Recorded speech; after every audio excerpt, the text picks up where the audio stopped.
The moment she placed her manicured hand on his forearm and tilted her head just so, like she'd practiced that exact motion 100 times in the mirror, I knew. I didn't know all the details yet, but I knew the flavor. The smirk, the rehearsed confidence, the brittle laugh that followed when she said it, loud enough for the whole table to freeze. I finally traded up. She didn't even look at me when she said it.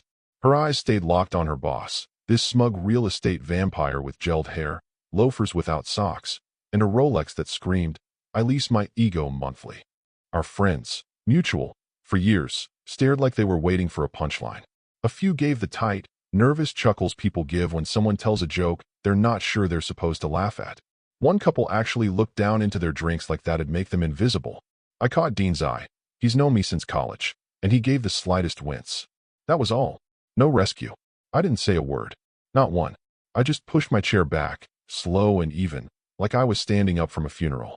Buttoned my blazer. Straightened my cuffs. The kind of small, precise movements that scream louder than any outburst.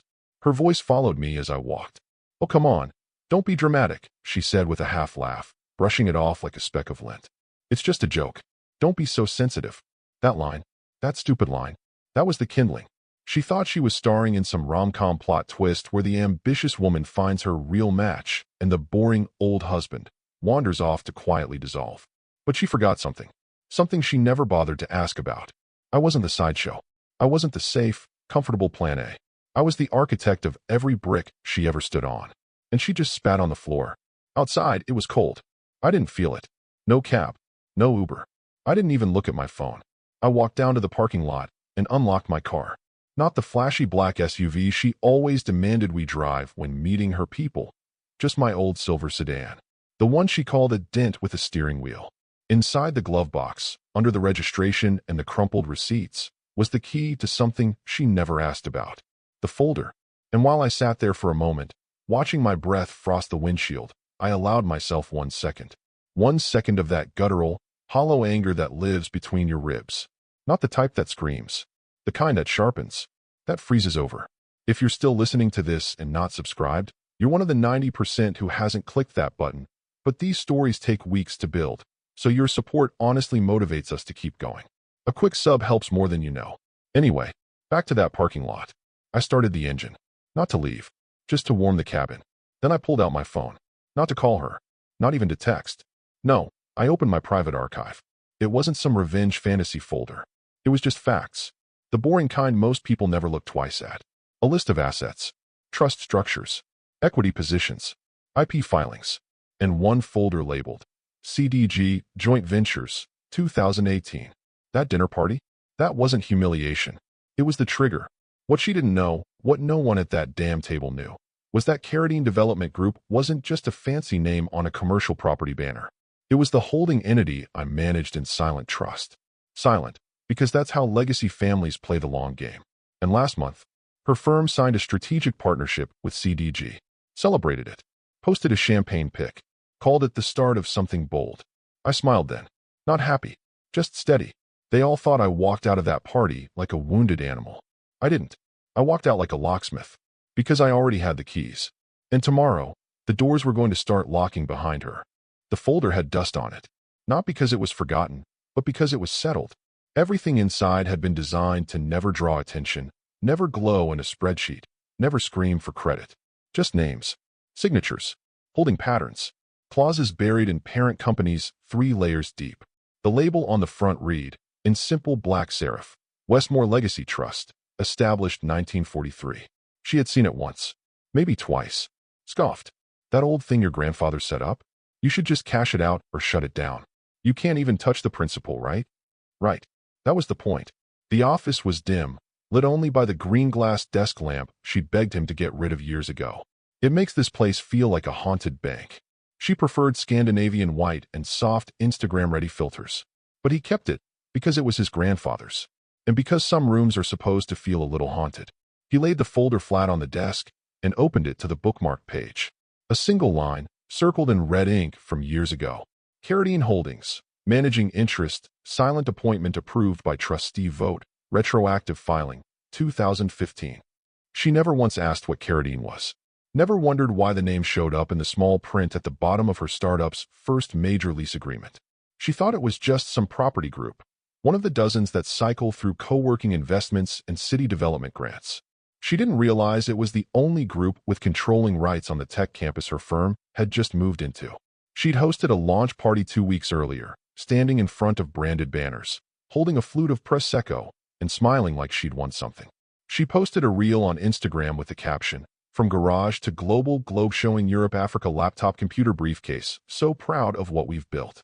He watched it twice, not because it hurt, but because it was fascinating to see someone celebrating while standing on a trapdoor they couldn't even see.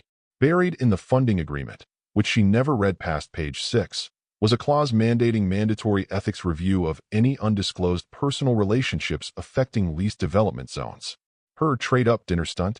That counted, especially since the property was under the Carradine umbrella and managed quietly by the Westmore Trust.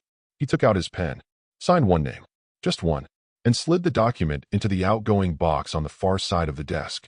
Not out of vengeance, not out of malice, just process. Let the auditors do their job. Let the disclosures start unraveling. He wouldn't have to say a word. Her public performance had already done the heavy lifting. He leaned back, fingers steepled, eyes unfocused. It's funny what people choose to remember. When they were dating, she always asked about his job, not his family. "I want a man who builds himself," she said once. "Not one who coasts on daddy's money." He agreed with that, actually, which is why he never told her. She thought Westmore was just a polite-sounding last name. She never connected it to the family that held 3 seats on the Regional Planning Commission, or to the silent fund that seeded 3 of the last 6 real estate tech unicorns in the state, or to the clause that allowed him to pull a lease without board consensus if romantic entanglements threatened reputational exposure. The ink had barely dried on that signature when his phone buzzed. Not hers. His. It was a message from one of the trust's legal liaisons. For words, dinner quote already circulated. He didn't reply, just muted the thread. It had begun, and all because she couldn't help but show off. He walked to the window, watched the wind tilt the branches in the backyard. The same yard he'd landscaped himself. The same yard she said needed a designer's touch last month. She never asked who designed the neighborhood. Never bothered to learn the name behind the permits. She just assumed. Assumed he was lucky to have her. Assumed her rise was her own. Assumed she could humiliate him publicly without consequences. And, most tellingly, she assumed Westmore was just a name on a check. Now she'd learn what it meant when a name was a system. A gate. A key. She just didn't know it yet. The champagne hadn't even lost its fizz. She was still mid-story, still basking in the tiny social fireworks she thought she'd lit with that idiotic, traded up line when her boss's phone buzzed. Once. Then again. Then a third time. He glanced at the screen with the vague annoyance of a man used to being on top of every room he enters. His brow didn't furrow yet. Not until the 4th call. Then his entire posture changed. Chin tight, spine straighter. He excused himself with a nod and slipped out onto the patio. No one paid attention at first. They were still coasting on the awkward thrill of her public roast, letting it hang in the air like cigarette smoke. The table was still trying to reset its tone. Someone changed the subject to a vacation home in Aspen. Someone else pretended to care. But a few eyes lingered, not on the conversation, but on the gap her husband had left. One of the newer colleagues leaned over and whispered something to another guest. They both looked toward the patio, where her boss was pacing now. Then he stopped. Stiff. Phone held loosely in one hand, the other tugging absently at his cufflinks. He came back inside. Not rushing. Not calm either. Controlled urgency. The kind that usually precedes damage control. He moved directly to her side and lowered his voice, but not enough. Not enough to keep the conversation private. Not anymore. "You didn't tell me you were married to John Westmore." She blinked once, confused. "Who?" Her boss stared at her like she'd slapped him this time.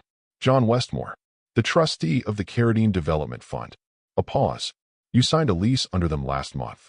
It took a full 3 seconds for her to process the words, and another 2 for her to hide the panic. She laughed. High-pitched.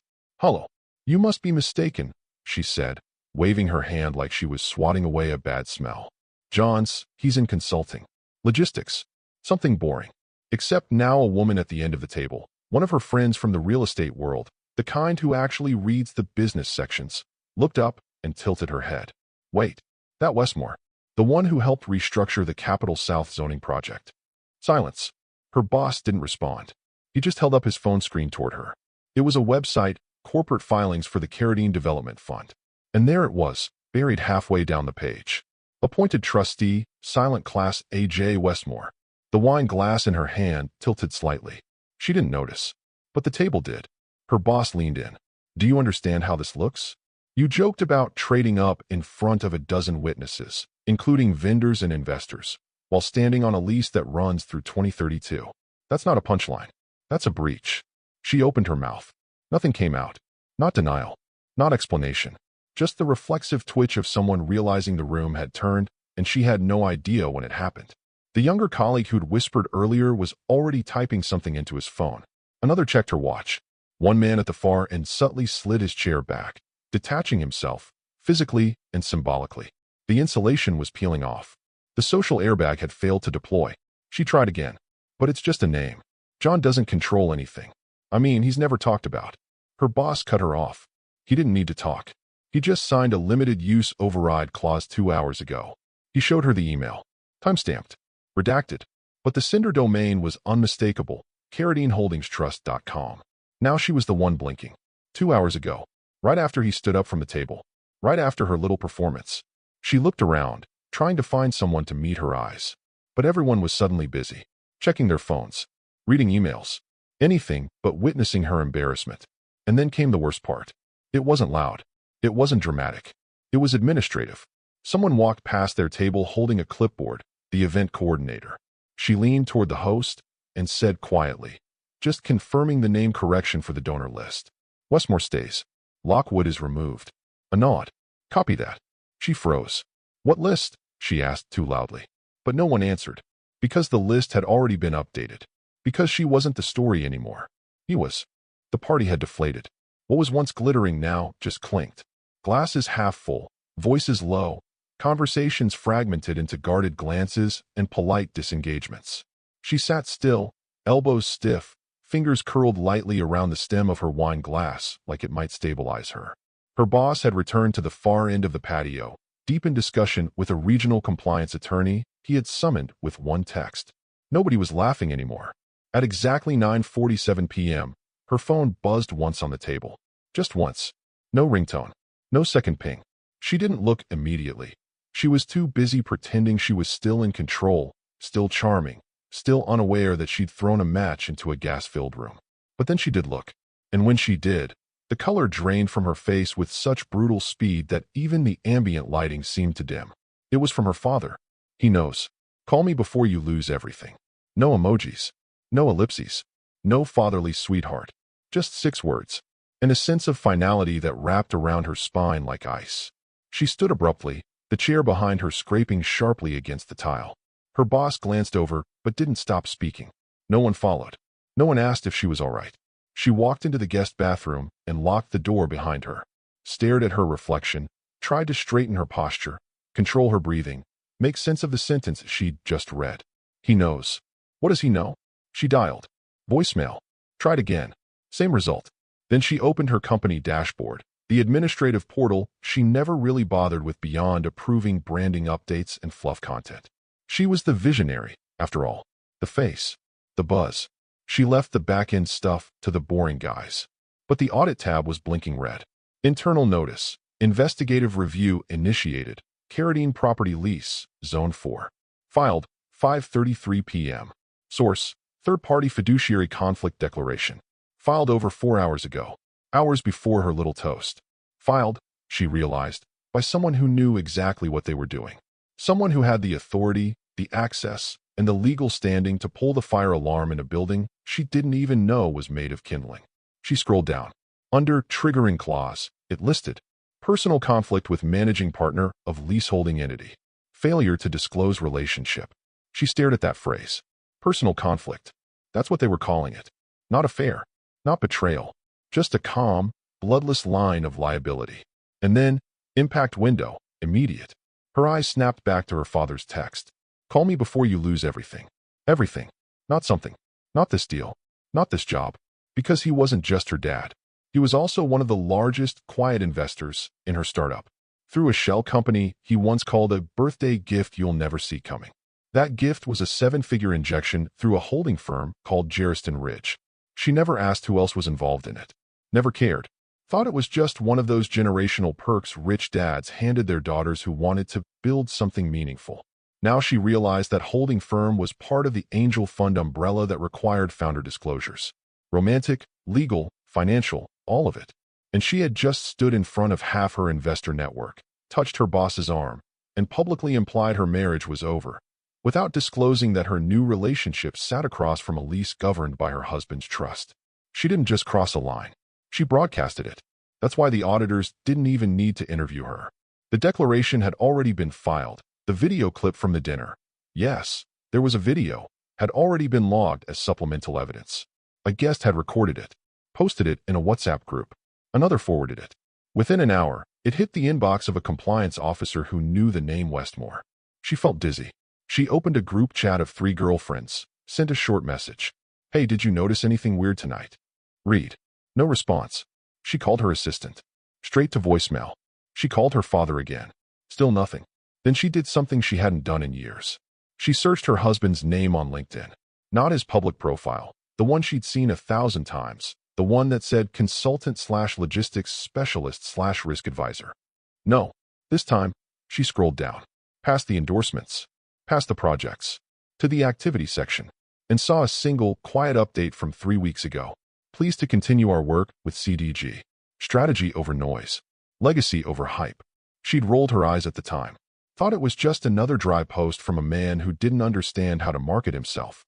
Now she saw the initials again, CDG, Carradine Development Group.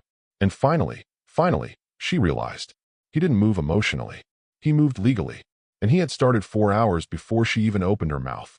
She slammed the front door so hard a framed picture in the hallway rattled on its nail and slid crooked. Her heels clicked down the entryway like accusations. Purse flung. Coat shed. Breath shallow from rage, but also something else now. That shaky tightness in the throat that comes when you're still pretending to be in control and already know you aren't. He was in the study. The old one. Not the sleek new shared office she had designed upstairs with soft gray walls and fake succulents. No, he was sitting in the room she hated. The one with the ugly banker lamp. The one with books older than both of them. The one she once called a mausoleum with Wi-Fi. She stopped in the doorway. He didn't look up right away. Just moved the mouse slightly, paused the video, and waited. You're trying to destroy me? She snapped. It came out louder than she wanted. Not hysterical, but pitched. Sharpened. Like she needed the volume to compete with the panic clawing at her ribs. Still, he didn't flinch. He looked at her like a man who'd already seen the movie and was just rewatching it for the details. You said you traded up, he said calmly. I made sure everyone knew what you traded away. It wasn't venomous. That's what unnerved her most. No yelling. No demands. Just surgical clarity. She stepped inside the study, half waiting for him to get up. Confront her. Plead. Threaten. Something. But he stayed seated, one ankle resting on his knee, perfectly balanced. I didn't mean it like that. You know how parties get. Behind him, the screen lit up again. She recognized the face immediately, her boss. The man she'd stroked the arm of like a prize poodle. The man who was so smug an hour ago, and now his face was pale in a grainy zoom capture. On screen, a compliance officer from their firm's legal team reading a statement aloud. Due to potential conflicts of interest in property negotiations and the public statements made by Ms. Lockwood at a documented social event, we are initiating a private review of all approvals involving Zone 4 leases. She stepped closer. What is this? Why are you even watching? He muted the audio with a click, then turned his chair slightly toward her. Not all the way. Just enough. It's part of the disclosure package, he said. The Carradine Fund submitted it when your boss's name was flagged for review. A pause. Apparently your quote got passed around. Her face flushed hot. People knew I was joking. No, they didn't, he replied. And more importantly, investors didn't. She opened her mouth, but he kept going. They flagged it because your romantic involvement overlaps with a commercial lease that you never disclosed. That's what gets reviewed. That's what triggers audits. Not whether you were technically divorced yet. Not whether your little line was technically a joke. He pulled up another window, an email from the fund administrator. She read the subject line and felt her stomach twist. Formal conflict filing, Lockwood plus Westridge Group / Carradine Lease, Zone 4. She tried to speak. Failed. Cleared her throat. This doesn't make sense, she said, quieter now. This is an overreaction. No one cares about dinner party gossip. No, he agreed. No one cares. Until there's paper. And now there's paper. Silence. She scanned the screen again, hoping to see something she could challenge. A date that was wrong. A name that didn't match. Anything. But it was all clean. Legal. Final. You're not just ruining me, she said suddenly. You're tanking the company. Your name's on half of that infrastructure. So if this goes down. It won't, he interrupted. Carradine's name stays clean. They just pivoted. Restructuring's already in motion. Her throat went dry. Already. He nodded. Your team gets shelved. Temporarily. Your role gets reviewed. Quietly. Your startup gets paused. Legally. He paused again. Permanently. She blinked. You can't just. I didn't do anything, he said, voice barely above a whisper. I just let the rules work. And that was when she felt it. That horrible, soft collapse feeling. The realization that she wasn't fighting a man. She was inside a system he'd built. A system where her tantrum didn't even register as a threat. Where the walls weren't reacting, they were absorbing. Her knees felt soft. She looked down at her hands, still clenched around her phone. One more voicemail from her father sat unplayed. She tried again. I didn't mean. I know, he said. She looked at him sharply. He held her gaze for the first time all night. I know, he repeated. That's why it worked. She sat at the edge of the bed, like someone waiting for anesthesia to kick in. Only it wasn't coming. The world around her was still too sharp, too present. Her purse had been thrown on the floor like a crime scene bag.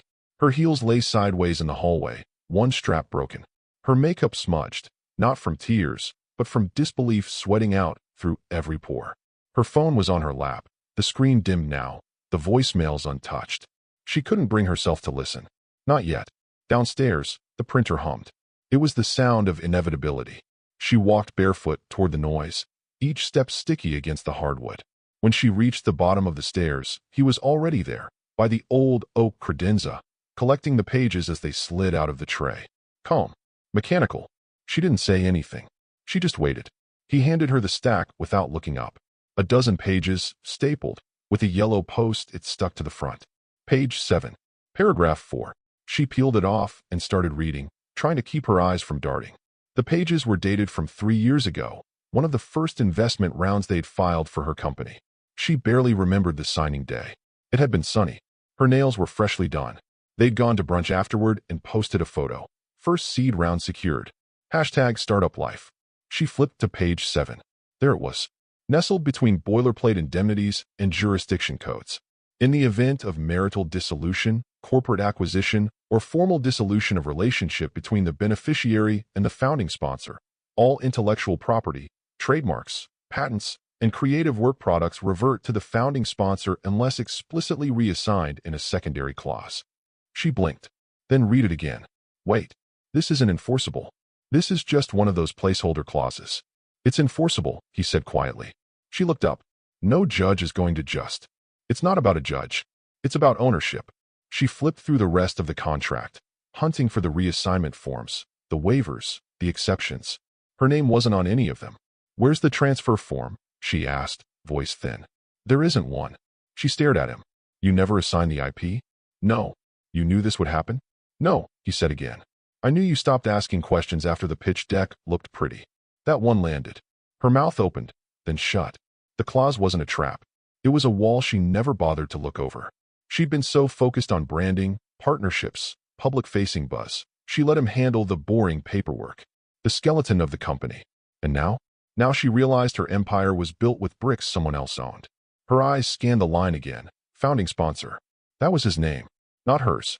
Every patent, every line of back-end code written by contractors, every trademark filed during the formation window. They were all assigned to the founder, him, under her own signature. I thought it was just a favor, she muttered. I thought you were just helping me get it off the ground. I was, he said. You asked for help. I gave it. You called me your silent partner.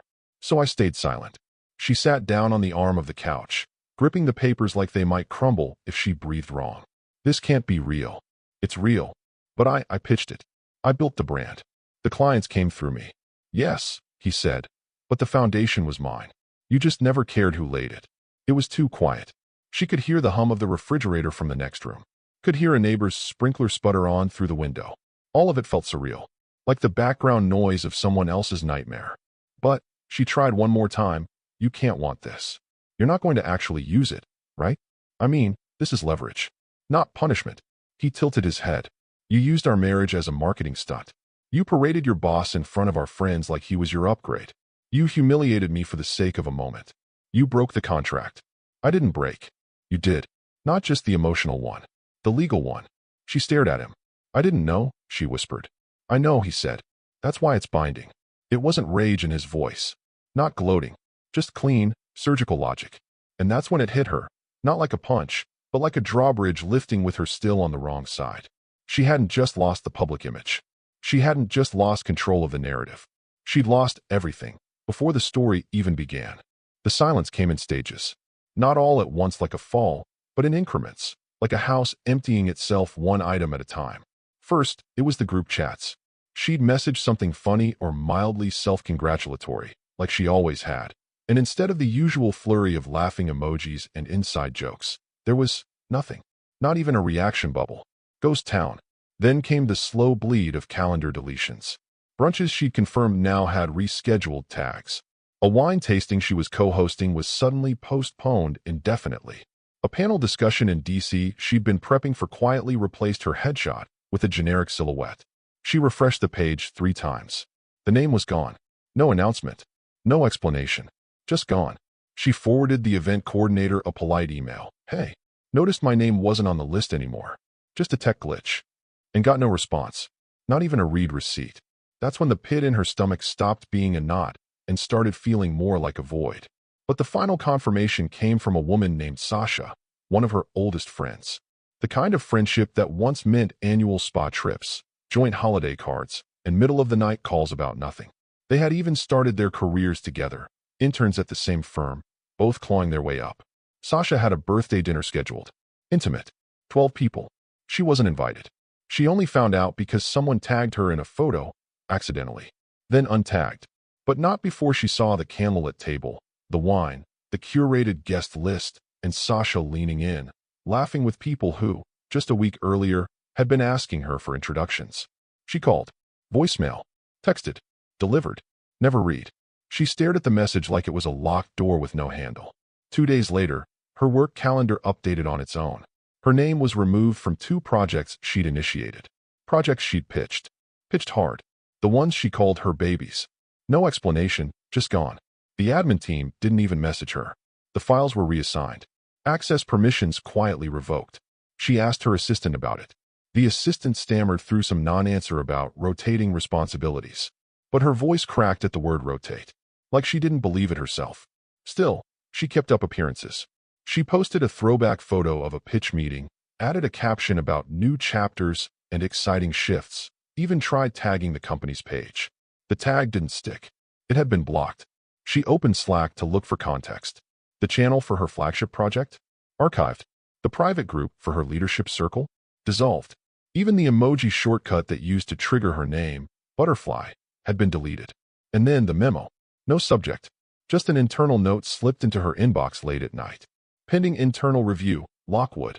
No details. No deadline. No signature. Just a placeholder that said everything it needed to. She stared at it for a full 10 minutes. Not because she didn't understand, but because it confirmed what she already suspected. She had become radioactive. Not for what she did exactly, but for who she did it to. Because it wasn't about the affair. Not really. In their world, affairs were whispered about like new handbag drops. Scandalous, but inevitable. What wasn't inevitable was humiliation. What wasn't tolerated was public failure to manage discretion. And she had failed, loudly. They weren't punishing her for cheating. They were punishing her for being sloppy. For dragging her husband, quiet, well-connected, understated him, into a drama he didn't start, but ended spectacularly. And the unspoken code among them all? You don't pick a public fight with the man who controls the floor under your heels. Now she sat in her overpriced chair at her half-empty desk, looking at the inbox that used to validate her worth, her hustle, her glow-up. It was empty, except for one new message. From the event team that managed the Women in Tech keynote. Subject line, final program update. No greeting. No explanation. Just a new list.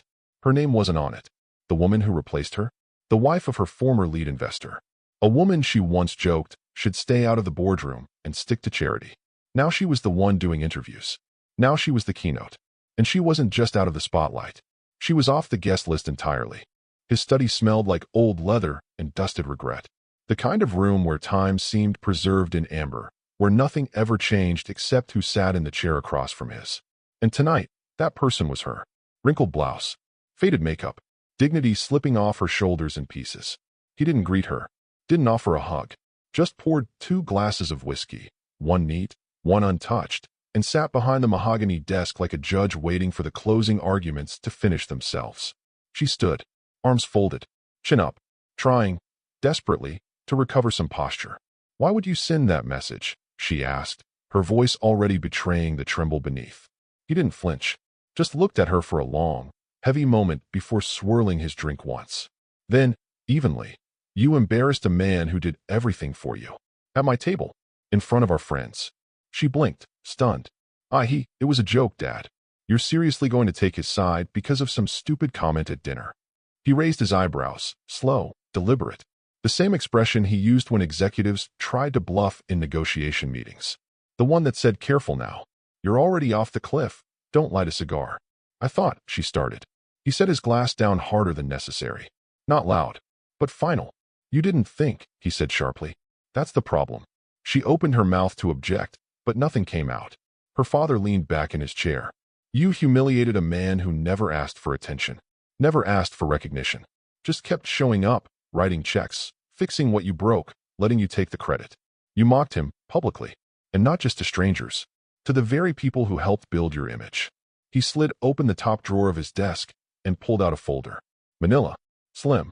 She recognized the logo in the corner, Jarriston Ridge Holdings. Her stomach dropped. "You've always loved telling people you bootstrapped your company, that you got it done with grit and hustle." He opened the folder. "But you never mentioned who provided the land beneath your boots." She stared at him, silent. He pulled out one sheet. Just one. Set it down in front of her. "Effective this morning," he said. "Your shares, Class B, have been reassigned. Clause 12C allowed it upon reputational breach by a primary founder or affiliate." She reached forward slowly, picked up the page like it might sting. And there it was. Her name, crossed out. And under new assignee, Westmore J. Her throat tightened. "You gave him my shares?" "I didn't give him anything," he said. "He's had legal standing from the beginning. You just forgot where the money came from. Forgot who built the fund, who structured the holding, who trusted him to stay silent, because he always did." Her hands trembled as she set the page back down. "I'm your daughter." "I know." She paused, waiting for the but. It didn't come. "I made a mistake." He nodded. "A big one. I can fix it." "No," he said softly. "You can't." He reached into the drawer again, pulled out a small velvet box, opened it. Inside was the signet ring he used to wear when she was a little girl. The one she'd always admired but wasn't allowed to touch. The one with the family crest etched into gold. He set it beside the whiskey glass. "This used to mean something," he said, almost to himself. "Legacy, discretion, loyalty." She looked at it, then back at him. What do I do now?" He didn't answer. Instead, he looked past her, toward the bookshelf behind her head. "You embarrassed the one person who would have died before using your name against you. You burned the only bridge that was built for you, not because of you. So now," he finally looked her in the eyes, "you learn what it feels like to be on your own. For real this time." She stood there frozen, every part of her screaming for a way to rewind. He raised his glass, took a slow sip, then said, not unkindly, "Leave the keys on the table." She blinked. "What?" "To the house. To the range. They're in the fund's name. Always were." Her breath caught in her throat. Her father didn't even blink. She set them down one at a time, and left without another word. He didn't watch her go. He didn't need to, because some goodbyes are too final to require the door to close. It landed in her inbox at 6:12 a.m. She was sitting in her condo kitchen, alone in an oversized hoodie, staring into the metallic swirl of her untouched coffee when the notification slid across the screen. A message from her junior assistant, Jenna, the one fresh out of grad school with the permanent look of someone worried about being fired for blinking wrong. The subject line was like a slap. Forward, internal, recommended suspension, conflict risk. At first, she thought it was a mistake. Some compliance alert meant for legal. Maybe a thread she'd been CC'd on by accident. But the moment she clicked it open and saw her name in bold, line 1, paragraph 1, something inside her chest collapsed inward. As discussed, we are recommending an indefinite suspension from all leadership functions for Ms. Lockwood due to reputational liability stemming from ongoing conflict of interest concerns. This is not a termination. This is a protective measure. She is to be removed from the public pipeline until further notice. Her ears rang. No formal statement. No face-to-face. No call. Just shelved. Benched. Not worth the risk. There was a tiny note at the bottom of the forwarded chain. Jenna's, clearly accidental. And then I'll loop in legal once she's off the thread. But she wasn't off the thread. She was never supposed to see it. And somehow, that made it worse. Not just the content, but the tone. It was antiseptic. Administrative. Like she was a malfunctioning spreadsheet column to be hidden, not a human being with a decade of sweat equity in the brand. Her fingers trembled as she hit forward. Typed one line. Please, can we talk? She didn't use a name. She didn't have to. She hit send. To the only person who hadn't said a single word to her in over a week. The one who used to pick up her calls halfway through the first ring. The one who'd made her coffee every Monday for 8 years and never asked why she cried in the shower after a pitch deck failed. Her husband. Husband. The word still felt like hers. The message was marked delivered. It was never marked read. She waited. She waited while the sun rose, while the birds screamed their oblivious songs outside the glass balcony, while the world moved on like she hadn't detonated her own life with one smug comment and an arm touch. At 6:48 a.m., she checked the message again. Still unread. At 7:09, she resent it. Added 2 more words. Please. I'm sorry. Still nothing. By 8 o'clock, she was calling herself stupid. By 8:30, she was halfway through her call log, scrolling through names that used to be her circle and now just looked like people who'd already decided she was a liability. At 8:41, she threw her phone across the room. It bounced off the plush chair and landed on the rug, soft, anticlimactic. No dramatic shatter. No metaphorical mirror breaking. Just another expensive thing no longer responding to her. She got up. Paste. Checked her email again. No response from anyone. Not from legal. Not from PR. Not from Jenna. And definitely not from him. She sat back down and stared at her laptop screen. Eventually, she clicked on the file again. Reread the memo. Tried to dissect the language for loopholes. There were none. It was clinical. Total. A full freeze-out disguised as a soft pause. She'd once told an intern that the scariest punishment in corporate America wasn't being fired. It was being ignored. Being quietly deactivated. Made invisible. Now she understood what she meant. At 10:12 a.m., she got a follow-up. From HR. A line of bland kindness. Let us know where we can send your belongings. She hadn't even cleared her desk yet. She sat there for another hour, watching the cursor blink in an empty reply box. Eventually, she typed a single period. Then deleted it. She didn't write back. There was nothing left to say, because the one person she still wanted to talk to, needed to talk to, was already gone. Not in fury. Not in spectacle. Just gone. And this time, she was the ghost. It was raining that morning, the kind of slow, deliberate drizzle that made everything seem quieter than it should be. Her apartment was bare now. Half the furniture sold, the rest left to echo against the walls. The once pristine marble counter was littered with unopened mail, and the air smelled faintly of cold coffee and something metallic. Loneliness, maybe. She sat on the couch, laptop balanced on her knees, scrolling through news updates she had no part in anymore. There it was, right at the top of her feed, under business briefs. Carradine Development Fund announces strategic restructuring and leadership transition. Her pulse spiked as she clicked. The article was brief. Surgical. No drama. No commentary. Just facts. As part of the ongoing restructuring, Carradine Development Fund has withdrawn from all long-term property leases in favor of a new governance model. Assets previously held under Carradine will be transferred to a new trust entity effective immediately. She scrolled. Past the legal jargon. Past the investor statements. Past the recycled PR lines about evolving markets and renewed strategy. And then she saw it. At the bottom of the press release, tucked neatly in the corporate footer. Senior partner, J. Westmore. Her breath caught. Not John. Not her husband. Not the man she'd mocked at dinner. Just the name. Simple. Final. He'd taken it back. Everything. The trust. The leases. The company name. The silence.